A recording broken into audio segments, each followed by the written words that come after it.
हमें डेंटिस्ट के पास कब जाना चाहिए? हर 3 मंथ्स में डेंटिस्ट विजिट करना चाहिए। डायबिटिक पेशेंट के लिए तो मैं हमेशा बोलती हूँ कोशिश करें तो हर मंथ विजिट करें। तो ये ओरल कैंसर मतलब क्या? टोबैको, स्मोकिंग, गुटखा, पान मसाला डेफिनेटली कोई ना कोई कॉज होगा, बट ओरल कैंसर 100% क्योरेबल है अगर आप टाइम पे आते हो डेंटिस्ट के पास। नॉर्मल तो सबके पास हेल्थ इंश्योरेंस प्लान रहते हैं, पर जब वो विजिट करते हैं तो उसमें तो वो रहता नहीं है, उनको अलग से ओपीडी कवर लेना होता है हेल्थ इंश्योरेंस। तो इसके बारे में आप क्या बताएंगे? डेंटल ट्रीटमेंट कॉस्टली है, जैसे मेडिकल इंश्योरेंस है वैसे ही डेंटल इंश्योरेंस इंडिया में भी होना चाहिए। गवर्नमेंट ये मानती है कॉस्मेटिक ट्रीटमेंट है, आफ्टर 60 क्या पेशेंट भूखा रहेगा? जैसे आम पब्लिक है, हम लोग भी हैं, नाइट की ब्रश कितनी बार स्किप कर जाते नहीं करते हैं, तो इसका कुछ साइड इफेक्ट होता है? बिल्कुल, हमेशा ट्वाइस ब्रश मैं एडवाइस करती हूँ पेशेंट को करना ही करना है। टेक्नोलॉजी का इफेक्ट हर फील्ड में हर जगह हो रहा है, तो आपके इस डेंटल में एआई या भी जो भी नई टेक्निक्स आ रहे हैं उससे मतलब क्या इफेक्ट आ रहा है, अच्छा या बुरा? मैम बुरा तो मैं नहीं बोलूंगी। पहले हम लोग जो एक्सरे यूज करते थे, हमें बड़ा टफ सा प्रोसेस होता था, वो प्रॉब्लम शॉर्ट आउट हो गया डिजिटल डेंटल एक्सरे की वजह से। टूथ व्हाइटनिंग कराना क्या सेफ है? कोई साइड इफेक्ट वगैरह तो नहीं आता इसका? कोई खास साइड इफेक्ट नहीं है, टूथ व्हाइटनिंग सेफ है। नमस्कार, स्वागत है आप सभी का एक बार फिर से हमारे YouTube channel T talk with SP. आज की हमारी गेस्ट है डॉक्टर कांति झा। आपका बहुत बहुत स्वागत है हमारे चैनल में। Thank you ma'am. डॉक्टर कांति झा का परिचय मैं क्या दूं, शब्दों में दे नहीं सकती, पर फिर भी थोड़ा सा मैं कहना चाहूँगी। ये एक बहुत ही अच्छी डेंटिस्ट हैं और इसके साथ साथ एक बहुत ही अच्छी इंसान हैं। Thank you ma'am. बाकी कांति झा अपने बारे में आज आप लोगों को थोड़ा सा बताएंगी कि इन्होंने अपनी लाइफ की जर्नी कहाँ से शुरू की, इनकी स्कूलिंग, फिर ये मेडिकल के प्रोफेशन में किस तरीके से आई और इन्होंने डेंटिस्ट का प्रोफेशन क्यों चुना। Thank you ma'am. मैं अपनी स्कूलिंग JNV बांका बिहार से नवोदय विद्यालय से की हूँ। उसके बाद मैं पटना में मेडिकल की कोचिंग ली। उसके बाद मैंने एक्चुअली मेरा ड्रीम MBBS था, but I qualified UP CAT with rank 395 and now BDS dentistry मेरा पैशन बन चुका है। नहीं, बहुत अच्छी बात है। सबसे ज़्यादा मुझे लगता है अगर ज़रूरत है तो डेंटिस्ट की, क्योंकि हर किसी को अच्छे से स्माइल चाहिए। तो आज का सेशन हम इन्हीं कई सारे सवालों के साथ शुरू करेंगे। अब मेरा एक सवाल है इसी पे कि जो हम देखते हैं आजकल के डेली में कि लोग समझ नहीं पाते कि हमें डेंटिस्ट के पास कब जाना चाहिए और कितने टाइम में जाना, मतलब रूटीन चेकअप हमें करना चाहिए या करना भी चाहिए तो कितने दिन में करना चाहिए? एक्चुअली पेशेंट का मिसकंसेप्शन हो गया है। पेशेंट सोचता है अगर पेन नहीं है, if there is no pain we should not visit dentist, हमें ज़रूरत नहीं है। पेन नहीं है तो कोई प्रॉब्लम नहीं है, लेकिन पेन अगर नहीं है, कई केसेस में ऐसे होते हैं कि टूथ काफ़ी पल्प तक डैमेज हो चुका होता है और पेशेंट को कोई सिम्टम्स नहीं होता, पेशेंट आता नहीं है।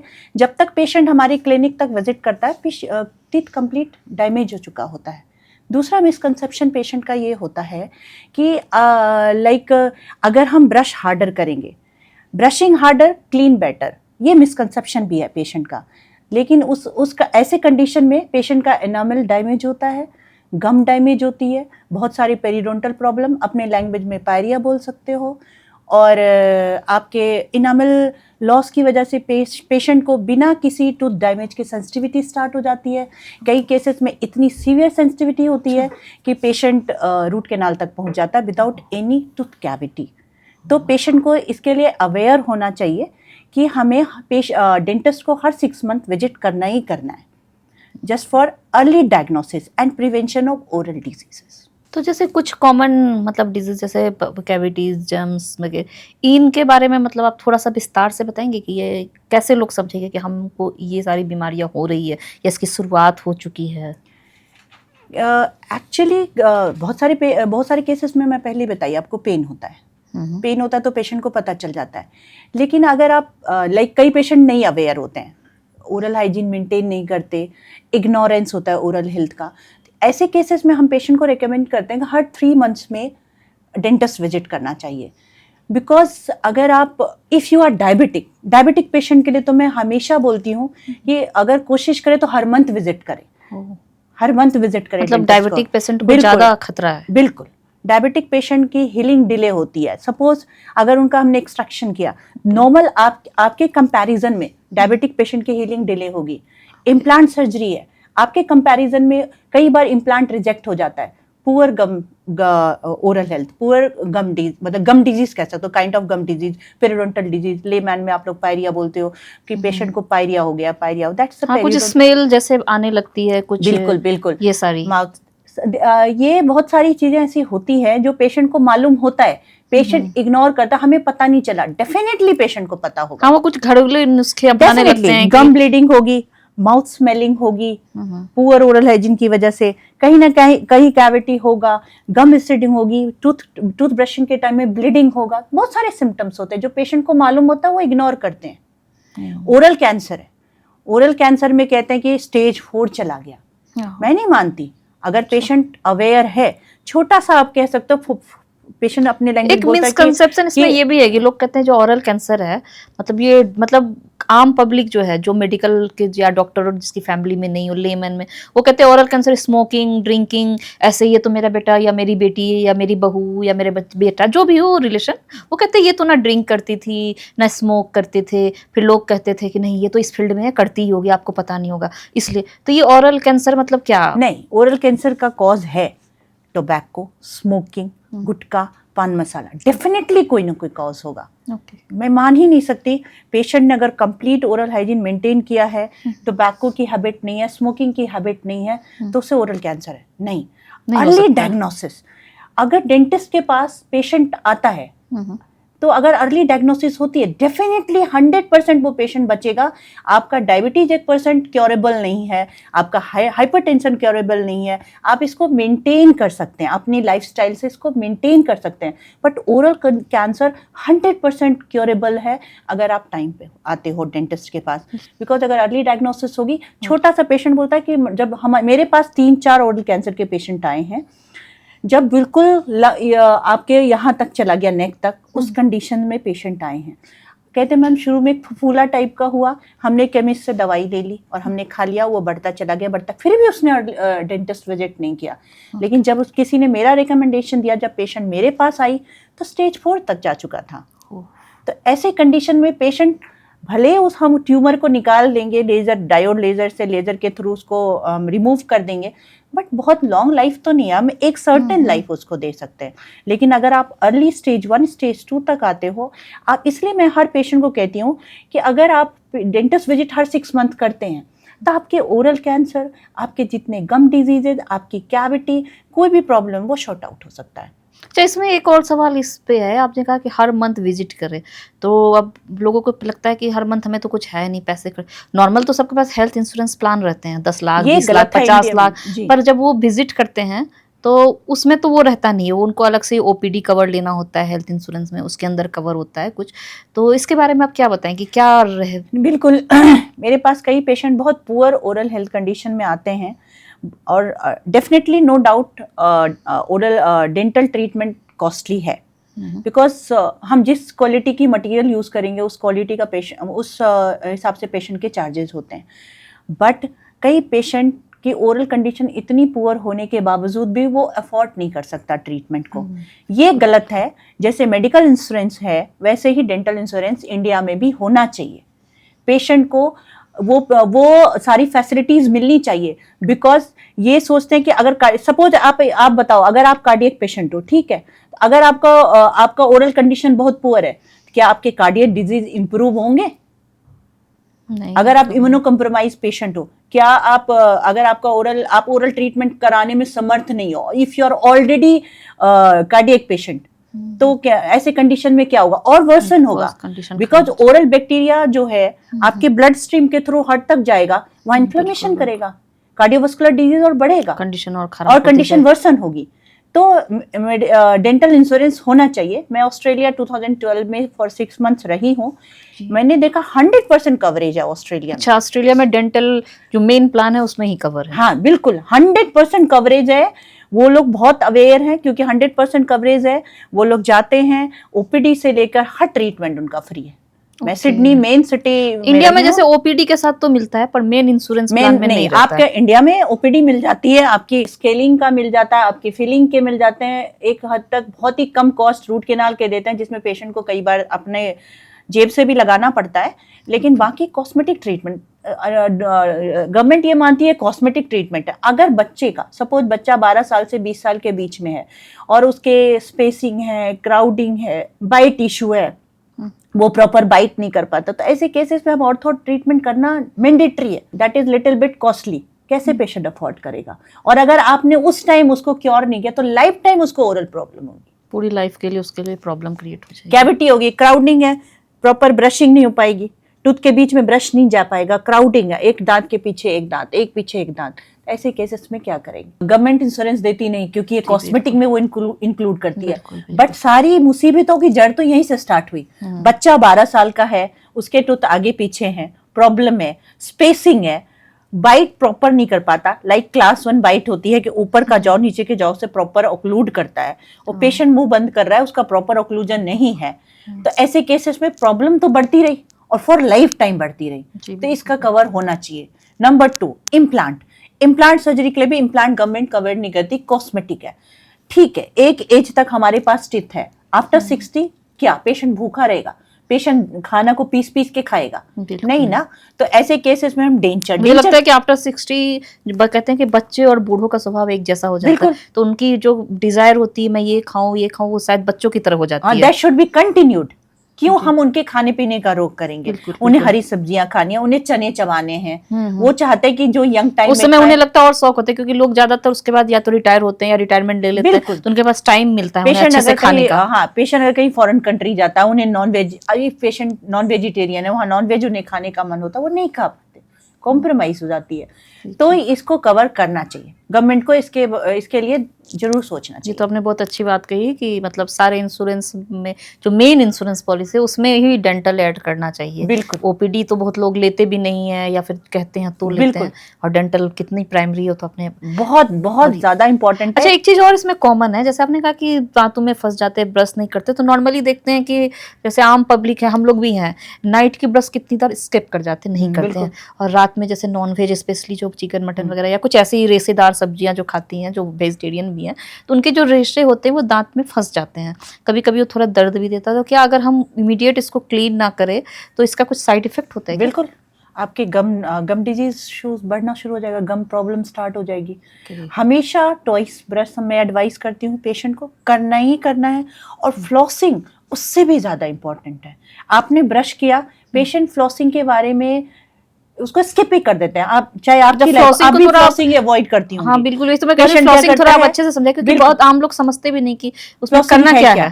फ्लॉसिंग है क्या? फ्लॉसिंग एक धागे टाइप का होता है। आप जाओगे मेडिकल स्टोर में अवेलेबल होगा, आप डेंटल फ्लॉस करके लोगे। एक धागे टाइप का होता है, इसमें आपको तोड़ के बड़े आराम से अपने टूथ के बीच में डालना है, और उसको या तो अगर आप ऊपर वाले 2 दांत के बीच में डाल रहे हो, बड़े आराम से डाला, आगे पीछे मूव किया, बड़े आराम से आगे या पीछे जहां आपको कन्वीनियंट लगे उसको खींच देना। आपका जितना भी मटन चिकन, चाहे आपने रेशेदार सब्जियां फल जो भी खाए, वो आराम से आएगा। आपको नीचे की तरफ नहीं खींचना। ये भी जरूरी है पेशेंट को जानना कि हम फ्लॉस हमने डाला और हमने नीचे की तरफ खींचना शुरू किया, नहीं।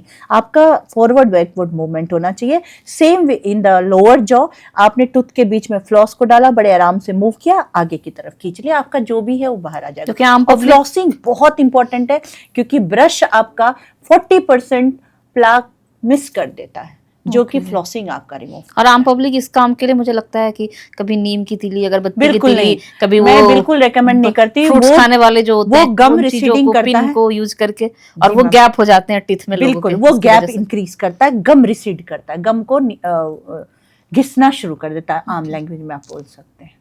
ओके, ये आपने बहुत अच्छी जानकारी थी कि हम लोग सोचते हैं ये क्या, इसको ला के यूज करना। Ma'am, flossing very important after brushing, very important, specially in night. ठीक, अब एक चीज और है कि जैसे टेक्नोलॉजी का इफेक्ट हर फील्ड में हर जगह हो रहा है, तो आपके इस डेंटल में टेक्नोलॉजी, एआई या भी जो भी नई टेक्निक्स आ रहे हैं, उससे मतलब क्या इफेक्ट आ रहा है, अच्छा या बुरा, दोनों संदर्भ में आप बताइए। मैम, बुरा तो मैं नहीं बोलूंगी। टेक्नोलॉजी ने ग्रेट रिवॉल्यूशन कर दिया डेंटिस्ट्री में। जी जी। टेक्नोलॉजी की वजह से पहले हम लोग जो एक्सरे यूज़ करते थे, हमें बड़ा टफ सा प्रोसेस होता था। छोटा सा इंट्राओरल एक्सरे आता था, हम पेशेंट के माउथ में प्लेस करते थे, शूट करते थे। आप उसमें एक या दो दांत कवर कर पाते थे।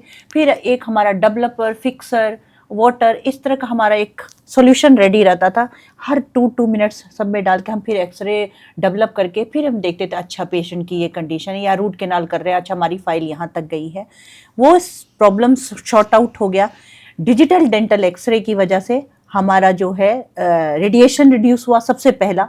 दूसरा कि जो टेक्नोलॉजी आई उसमें पहले हम लोग इम्प्रेशन अल्जिनेट या पट्टी मटेरियल से लेते थे, अब इंट्रा ओरल स्कैनिंग आ गई है जिसमें बड़े आराम से हम इम्प्रेशन लेते हैं। पेशेंट को जो मैसी इम्प्रेशन था उससे मतलब वो हो गया, बच गया पेशेंट का। पहले जो इतनी दर्द वर्द देते थे वो ऐसा नहीं होता, बिल्कुल पेनलेस हो गया। एक दूसरा, पेशेंट को गैगिंग होती थी, लाइक हम जैसे इंप्रेशन, स्पेशली कई पेशेंट को वोमिटिंग टेंडेंसी होती है, तो जैसे ही हम इंप्रेशन प्लेट में मटेरियल डालते थे पेशेंट को वोमिट स्टार्ट होता था, हमारा प्रॉपर इंप्रेशन भी नहीं आ पाता था। और ऐसे केसेस में पेशेंट हमारा पेशेंट की विजिट भी ज्यादा होती थी और पेशेंट इरिटेट भी होते थे। कुछ पेशेंट को होती है एलर्जी, जैसे मुझे भी, मैं अगर थर्मामीटर को भी माउथ में रखती तो मुझे वोमिटिंग सी फील आती है। हाँ, ये कई पेशेंट में मैम ये गैगिंग रिफ्लेक्स कहते हैं, इसमें होता है। तो ये प्रॉब्लम शॉर्ट आउट हुआ दूसरा। तीसरा, लेजर डेंटिस्ट्री का एंट्री हुआ। लेजर डेंटिस्ट्री के थ्रू हम लोग पेनलेस सर्जरी कर सकते हैं। ओके। तो और एआई पेशेंट के लिए भी हाँ, काफी अच्छा एआई का बहुत इंपॉर्टेंट रोल है। एआई हमें अर्ली डायग्नोसिस कराता है। एआई से हम ट्रीटमेंट प्लानिंग कर सकते हैं। एआई के वजह से हम लोग मॉनिटर कर सकते हैं ओरल कंडीशन को। तो ऐसा नहीं लगता है कि मतलब एआई कर रहा है तो कुछ दिन में पेशेंट बोलेंगे कि हम एआई से खुद ही करा लेंगे, हमें डॉक्टर की क्या जरूरत है? मैम वो भी दिन हो सकता है हो जाए। तो आपको लगता है कि ऐसा हो सकता है कि कोई टेक्नोलॉजी या मशीन, तो मैम बहुत वो इमोशनल टच या वो मतलब चीजें, क्योंकि होता है कि कई चीजें होती हैं मतलब बीमारी में भी, जैसे हम देखते हैं डॉक्टर के पास ही जाते हैं तो मैम वो होगा एक दिन, वैसा भी होगा, पर अभी थोड़ा टाइम है। लेकिन हाँ, एआई से बहुत सारे ट्रीटमेंट में बहुत ही आसानी हो गई डॉक्टर्स के लिए, और पेशेंट का भी कंफर्ट लेवल बहुत अच्छा हो गया। पेशेंट बड़े खुशी से ट्रीटमेंट कराता है, पेशेंट की विजिट कम हो गई, पेशेंट का जो सिटिंग्स था वो कम हो गया, पेशेंट पेनलेस ट्रीटमेंट करा रहा है, पेशेंट को पता ही नहीं चल रहा है कि उसकी पूरी माउथ की इंप्रेशन चले गए बन के, और एक ही बार में पूरी प्रॉपर मार्जिन भी आती है, वहाँ कहीं मिस होने का चांस, रिकवरी भी जल्दी हो जाता है। जैसे पहले दांत में कुछ लगाओ तो काफी दिन तक और ये कई बार मत खाओ। बिल्कुल, अब मैं जैसे इंप्रेशन लिया, कई पेशेंट को वोमिटिंग हो गया, 2-3 दिन उनको कवर करने में, अब बड़े आराम से पेशेंट कराते हैं, खुश होकर कराते तो आफ्टर ट्रीटमेंट में से खाना पीना भी नॉर्मल जल्दी हो जाता है। बिल्कुल बिल्कुल, कोई इश्यू। ये तो अच्छी बात होगी। पेशेंट पहले घबराते थे कि इतना लंबा समय लगेगा, इतने दिन तक मुझे वो बोलते हैं हलवा खाने के लिए या कुछ इस तरह की चीजें, लिक्विड डाइट, तो इससे भी निपटारा मिल जाएगा। और एक सवाल और है कि जैसे व्हाइटनिंग टीथ, जैसे सब लोग चाहते हैं कि हमारे दांत पीले, मतलब अमूमन हो ही जाते हैं थोड़े बहुत सबके, तो ये टूथ मतलब व्हाइटनिंग कराना क्या सेफ है या यस एग्जैक्टली, क्या कोई साइड इफेक्ट वगैरह तो नहीं आता इसका? साइड इफेक्ट कह सकते हैं मैम, थोड़ा बहुत। टीथ व्हाइटनिंग जो है इसका कोई खास साइड इफेक्ट नहीं है। टूथ व्हाइटनिंग सेफ है, सेफ प्रोसीजर। इसमें ऐसे केसेस में हम लोग अलाउड नहीं करते, लाइक प्रेग्नेंट वुमेन और चिल्ड्रन बिलो 16 ईयर्स। अच्छा। अगर 16 साल से नीचे का बच्चा है तो टीथ व्हाइटनिंग हम लोग अलाउ नहीं करते। और अगर आपके टूथ में बहुत ज़्यादा सेंसिटिविटी है, अच्छा, तो ऐसे केसेस में हम टीथ व्हाइटनिंग अलाउड नहीं करते। और इसका साइड इफेक्ट यही है कि कई बार सेंसिटिविटी इंक्रीज हो जाती है for few period of time, और आपके गम इरिटेशन होती है, दैट्स इट। अच्छा, कोई ऐसा मेजर साइड इफेक्ट कितने टाइम तक, मतलब कुछ लॉन्ग ड्यूरेबल होता है या थोड़ा सा? It's not long procedure, it's temporary process युग में से, लाइक ऐसे केसेस में जहाँ गुटखा की हैबिट है, टोबैको की हैबिट है, टिथ डिस्कलरेशन है, ऐसे केसेस में patient for temporary for short period of time के लिए। जैसे नॉर्मल अगर किसी को कुछ ऐसा नहीं है, it's not a permanent solution, permanent solution नहीं है। मतलब हम एक बार अगर टूथ व्हाइटनिंग, क्योंकि सब चाहते हैं ना कि वो प्रचार आता था ना, राजू तुम्हारे दांत तो मोती जैसे चमकते हैं, तो सब चाहते हैं हमारे दांत मोती जैसे चमके, जब हंसे तो सबकी नजर हमारे दांत व्हाइट दांत पे हो। तो अगर हम कराते हैं एक बार तो कितने टाइम तक ये बिल्कुल चमकते रहेंगे मोती की तरह? मैम देखो 6 months to 1 year तो रहते हैं, 6 month डिपेंड्स ऑन मटेरियल। हाँ, तो ऑन एन आपका- एवरेज कॉस्टिंग भी थोड़ा, मतलब ऐसे तो आप पूरा कॉस्टिंग मतलब नहीं, आप तो ट्रीटमेंट करती होंगे, बट फिर एवरेज ये 1 ईयर में लोग ये भी जान लेंगे ना कि कितना एक्सपेंस देना है, लोग कितने मैम सारे डिपेंड्स खर्चे ऑन करते हैं अपनी सुंदरता को डेंटिस्ट टू बढ़ाने के लिए। डेंटिस्ट, ये अलग अलग चार्जेस होते हैं, सब अलग अच्छा, अलग से करते उसका डिफरेंट है, फिर भी एक बजट चार्जेस। हैं मैम। 6,000 to 10,000 तक जाता है। ओके, एक बार का। Okay okay. और एक चीज और है मैम, मतलब लोग कहते हैं स्माइल जो है वो चाहे लड़का हो लड़की हो बिल्कुल, बच्चा हो बिल्कुल। बूढ़ा हो, स्माइल जो सबसे ज्यादा जरूरी है जिंदगी में। बिल्कुल। वास्तव में भी जरूरी है, मगर स्माइल करते हैं खुश रहते हैं तो हमारे आधी बीमारी तो ऐसे दूर हो जाती। और सामने वाला भी, हम कहीं जाते हैं किसी मीटिंग में तो कहते हैं स्माइल जो है वो फर्स्ट इंप्रेशन होता है। तो इस स्माइल को अच्छा और बेटर बनाने के लिए आप एज ए डेंटिस्ट क्या सजेशन देना चाहेंगे? बिल्कुल। सबसे पहले हम लोग जो स्माइल डिज़ाइन करते हैं वो पेशेंट के हम जो कंसीडर करते हैं वो ओरल हेल्थ पहले देखते हैं। ओरल हेल्थ कैसा है, पेशेंट कितना मेंटेन कर रखा ओरल हेल्थ, लाइक कोई गम डिजीज़ है या नहीं, गम ब्लीडिंग है या कोई पेरिडोंटल इश्यूज़ हैं या कैविटी है या प्लाक कैलकुलस है। आपका हम लोग स्माइल डिज़ाइन देखते हैं, किस तरह की स्माइल डिज़ाइन है। तो ये हम लोग फोटोग्राफ, एक्सरेज और कुछ डिजिटल डेंटल डिज़ाइन से देखते हैं। हम लोग स्माइल डिज़ाइन ऑर्थोडोंटिक ट्रीटमेंट के थ्रू करते हैं। लाइक अगर पेशेंट का क्राउडिंग है, स्पेसिंग है, बाइट इश्यूज़ हैं तो ऑर्थोडोंटिक ब्रेसेस या क्लियर अलाइनर्स से करते हैं। अच्छा, ऐसे केसेस में बहुत अच्छी स्माइल डिज़ाइन हो जाती है। पेशेंट की कितनी भी बुरी स्माइल हो वो बेहतर स्माइल हो जाती है। एक और सवाल है कि मतलब एक कॉमन हम लोग सोचते हैं कि इम्पेजेंट, क्रॉन्स, वीनर्स, इस तरह की डिजीज डेंटल, मुझे भी सही से पता नहीं चल पा रहा ये मैम चीजें क्या है? इट्स वीनियर, क्राउन और इम्प्लांट। अच्छा, जैसे हाँ ये हमारी सुनने में आता लैंग्वेज में, है, हाँ डॉक्टर्स की लैंग्वेज सुनते हैं, कभी मैंने देखा नहीं है, हुआ नहीं है। लेस इन्वेसिव प्रोसीजर है।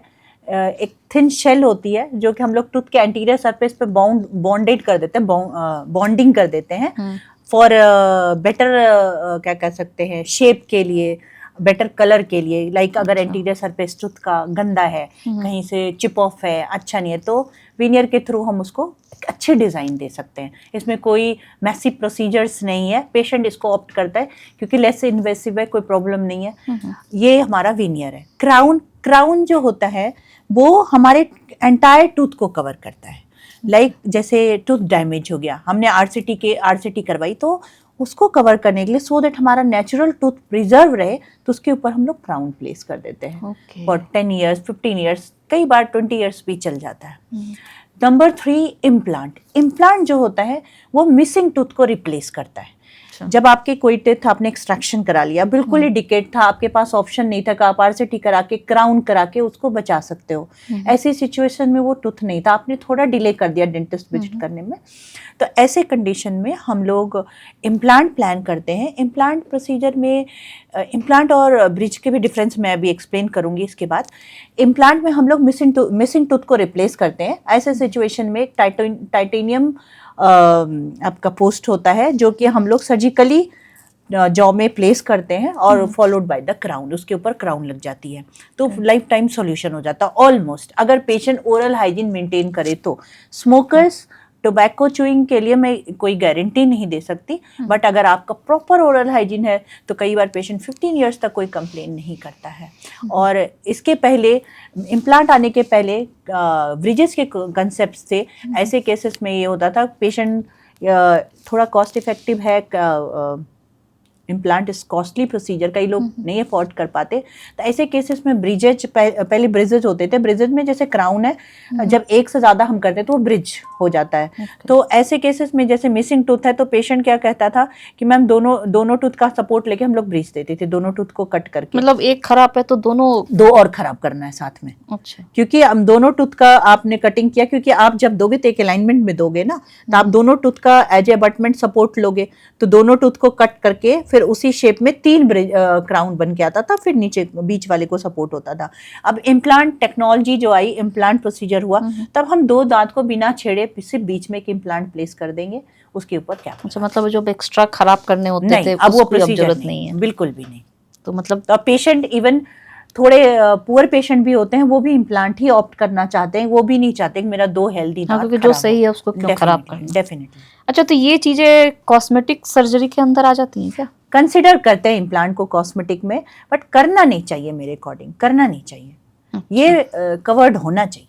ओके। क्योंकि अल्टीमेटली पेशेंट खाएगा कैसे? हाँ, जब तक क्योंकि अगर आप यंग हैं, आप अपने को देख लो, सपोज किसी टूथ में बहुत ज्यादा टीथ डिकेड हो गया, आपको निकलवाना मैं तो पड़ा। अपने दांत निकालने में डर रही हूँ कि मेरे भी कुछ बीमारियां ना निकल जाएं, इसलिए थोड़ा स्माइल ही कम दे रही हूँ। हाँ नहीं, तो ऐसे केसेस में मैम ये होता है कि आप इम्प्लांट करा रहे हो, तो वो चीज कवर्ड होना चाहिए। और अगर आप नहीं कराते हो तो आप कैसे खाओगे? आप 2 दांत को उसके बदले बर्बाद तो नहीं करोगे कॉस्ट की वजह से? तो दैट शुड बी कवर्ड, वो इंपॉर्टेंट चीज है। आप निकालने लगाने वाला दांत जो आरपीडी बोलते हैं, रिमूवेबल पार्सल डेंचर, वो तो नहीं करोगे ना, इसी एज से करोगे कितना दिन?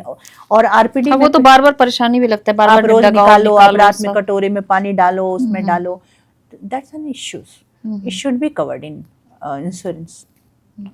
और एक कॉस्मेटिक सर्जरी के बारे में आप क्या कहना चाहेंगे, कितना सेफ है? जैसे कुछ कॉस्मेटिक्स मतलब चीजें दांतों के लिए लोग यूज करते हैं, कॉस्मेटिक्स करवा में रहे मैम हैं, यही सारी चीजें आ जाती है आपकी, विनियर, क्राउन, ये सारे कॉस्मेटिक के अंदर। हाँ सारी तो ये सेफ है मतलब? बिल्कुल normal? 100% सेफ है, इससे कोई इश्यूज नहीं है। कॉस्मेटिक्स में आप बिना किसी पेन के ऑर्थो कराते हो, बच्चे को थोड़ा बहुत पेन होता है, नो डाउट कि जब पहली बार ब्रेसेस लगते हैं टाइटनेस होता है, थोड़ा बहुत पेन होता है, बट बच्चे बड़े प्यार से करा रहे हैं। इतने सारे पेशेंट हैं मेरे पास, कई पेशेंट हैं ऑर्थो के, तो इश्यूज नहीं है। और बहुत अच्छे स्माइल डिज़ाइन आती है मेरे पास, कई तस्वीरें मैं आपसे साझा करूंगी। बहुत ही मतलब आप विश्वास नहीं करोगे, मैक्स पर्पड़गंज के कार्डियोलॉजिस्ट, उनकी बेटी का मैं आपको दिखाऊंगी, बिल्कुल ड्रास्टिक ट्रांसफॉर्मेशन है उनका, मैंने ही ट्रीटमेंट किया उनकी बेटी का। तो बहुत ही अच्छा रिजल्ट है, बिना किसी पेन के, बिना किसी इन्वेसिव प्रोसीजर में जाने के। अच्छा, एक मतलब जैसे आपके पास पेशेंट आते होंगे तो कई सारे मिथ्स लेके आते होंगे, कुछ डरते होंगे, तो कोई ऐसी स्टोरी बताइए जो कुछ ऐसा पेशेंट आपके पास आया जिसके मिथ्स होंगे कि मैं ये करवाऊंगा तो जो लगे कि हाँ कैसे आपने दूर किया, आपने किस तरीके से उसको कन्विंस किया, क्या समझाया? बिल्कुल बिल्कुल। सबसे पहले आपने जो ये क्वेश्चन पूछा है मेरे से, तो मुझे 2012 में कमल हॉस्पिटल में थी, तो मैंने उस टाइम में वहीं मैं हेड लीड करती थी। 10 इयर्स मेरा सेटअप कमल हॉस्पिटल में रहा, अब मैं अपना ऑन क्लिनिक रन कर रही हूँ। तो मैं वहाँ भी मेरा खुद का सेटअप था। तो मुझे याद है एक बार मेरे पास पेशेंट बायोप्सी के लिए आया था, ही वॉज अराउंड 60 ईयर्स। तो उन्होंने बोला कि मेरे को कैंसर हो चुका है, माउथ कैंसर, तो आप बायोप्सी कर दो। मैंने मांस का एक छोटा सा टुकड़ा लिया, फॉर्मेलिन में डाल के लैब भेजा। तो उस टाइम मुझे वो पेशेंट आज भी याद है, और ऑलमोस्ट 12 ईयर्स 13 ईयर्स, कि मैडम मैं अब जीना चाहता हूँ। अब जब मुझे अपने बच्चों की शादी करनी है और जॉब में चले गए हैं, तो अब मेरे को लगता है कि मैंने गलत किया पूरी लाइफ। मेरी वाइफ मुझे टोकती रही, स्मोकिंग मत करो, स्मोकिंग मत करो, मैं नहीं माना। और आज जब मुझे पता चला कि आप बायोप्सी कर रहे हो और आप कह रहे हो कि मुझे डाउट है आपका ओरल कैंसर है, अब ये पता चलेगा किस स्टेज में है, तो अब मैं जीना चाहता हूँ। काश मैं उसकी बात मान लिया होता। मैंने पेशेंट को बहुत समझाया कि ये चीज़ मैं यंग पेशेंट को समझाती हूँ, वो समझते नहीं है। आप बाकी पेशेंट को ये चीज़ समझाना कि मैंने जो गलती करी वो दूसरा ना करे। लेकिन जब 7 डेज के बाद बायोप्सी रिपोर्ट आई तो लकीली नेगेटिव था, पेशेंट को ओरल कैंसर नहीं था। He was so happy. उन्होंने मुझे काफ़ी गिफ्ट्स दिए थे जाते टाइम, और बोला था कि ये चीज़ मैं सबको बताऊंगा कि मौत क्या होती है। ये 7 दिन में मैंने देखा, 7 दिन में मैंने जाना, और उस डेंटिस्ट से जाना जो एज में मैं उस टाइम काफ़ी छोटी थी, कि उन्होंने मुझे जो ज्ञान दिया। तो अभी भी छोटी लग रही है, 10 साल पहले तो बच्ची लग रही होंगी। तो वो चीज़ है कि उस पेशेंट ने, वो मुझे आज भी याद है। और मैं हर पेशेंट को, जितने यंग पेशेंट आते हैं ना, मैं उनका एग्जांपल देती हूँ। ये स्टोरी मुझे आज भी याद है कि पेशेंट में अवेयरनेस होना चाहिए। मैं हर पेशेंट को इतने अच्छे एग्जांपल से एक्सप्लेन करती हूँ और पेशेंट समझ जाते हैं इस चीज़ को। पेशेंट, मेरे पास जितने पेशेंट आए हैं, टच वुड कभी लौट कर नहीं गए हैं। मैंने उनको जिस तरह से एक्सप्लेन किया है ओरल कैंसर के बारे में, किस तरह से आपके ओरल जनरल हेल्थ पे से वो रिलेटेड हैं, तो पेशेंट उस चीज़ को समझता है। ओके, ये बहुत अच्छी आपने जानकारी दी। अब मैं चाहूँगी कि एक सिंगल सेंटेंस में एक मास्टर लाइन आप बोल दीजिए कि पेशेंट को क्या प्रिकॉशन रखनी चाहिए हेल्थ को लेकर, दांतों को लेकर, क्योंकि कहीं ना कहीं ये मतलब ऐसा नहीं है कि दांत की प्रॉब्लम हम डेंटिस्ट से ही जुड़ा हुआ है, ये हमारे हेल्थ को, हमारे बीपी, शुगर, हमारे सब कुछ, इसके बारे में एक सिंगल मैसेज दीजिए कि किस तरह से मेंटेन रखें। मैं देखो मैं ओरल हेल्थ और जनरल हेल्थ दोनों को मैम एक्सप्लेन करना चाहूँगी, थोड़ा 2 लाइन ज़्यादा बोलकर। सबसे पहले ओरल हेल्थ में जो मिसकंसेप्शन है उसको दूर करिए कि अगर पेन नहीं है तो डेंटिस्ट विजिट नहीं करेंगे, नंबर 1। नंबर 2, आपको ब्रश करना ही करना है दोनों टाइम। और ब्रश टेक्निक में मैं पेशेंट को हमेशा बोलती हूँ कि ब्रश हमेशा पेशेंट आता है, निकालता है, टूथपेस्ट डालता है, स्टार्ट हो जाता है, नहीं, ब्रश हमेशा 2 मिनट आपको पानी में डिप करके रखना है। अच्छा। हमेशा। और एक्स्ट्रा सॉफ्ट टूथ ब्रिसल्स होना चाहिए, जो कि मैं रेकमेंड करती हूँ कि आप बोलकर ये लिया करो कि मुझे एक्स्ट्रा सॉफ्ट टूथब्रश चाहिए, और उस एक्स्ट्रा सॉफ्ट टूथब्रश को भी आप डायरेक्ट ब्रश नहीं कर सकती। विंटर में गुनगुने पानी में आप 2 मिनट डिप करेंगी, और समर में आप नॉर्मल वाटर में डिप करेंगी 2 to 5 मिनट्स, उसके बाद ही आप ब्रश करेंगी। टूथपेस्ट आपका फ्लोराइड कंटेंट वाला होना चाहिए, fluoride content, with fluoride content. Number 2। Number 3, flossing habit डालना शुरू करें। इंडिया में ये चीज नहीं है, फ्लॉसिंग की हैबिट नहीं है, वो होना चाहिए, फ्लॉसिंग होनी चाहिए। हम लोग जानते हुए भी मतलब उसको इनिशियली अवॉइड भी करते मैंने हैं। मैम आपको एक्सप्लेन किया कि आपका ब्रशिंग 40% प्लाक मिस कर देता है, जो फ्लॉसिंग से आप निकाल सकते हैं।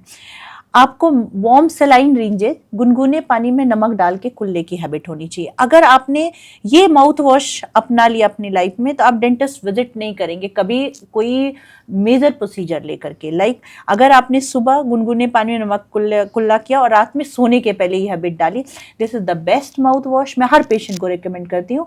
तो ये वार्म सलाइन रिंजेज अपने रूटीन लाइफ में होना चाहिए। दूसरा, जनरल हेल्थ से भी अवेयरनेस होनी चाहिए। मेरे पास पेशेंट आते हैं, कई पेशेंट इतने मोटे होते हैं कि चेयर पे लेट नहीं पाते, लाइफस्टाइल, ये सारी प्रॉब्लम्स होती है। तो लाइक मैं भी हाइपरटेंसिव थी, मुझे पता चला कि मेरा सिस्टोलिक 180 है, डायस्टोलिक 100 और मेरा हार्ट रेट 100 पे जा रहा है। मेरे कार्डियोलॉजिस्ट ने बोला कि आप टेल्मा 40 स्टार्ट कर दो। मैंने उनसे 15 डेज का टाइम मांगा, और 15 डेज में मैंने अपनी पूरी लाइफस्टाइल चेंज कर ली, और मेरा 130 पर बीपी आ गया सिस्टोलिक, 70 से 80 के बीच में मेरा आ गया डायस्टोलिक, 60 से 70 के बीच में मैंने अपना हार्ट रेट कंट्रोल किया।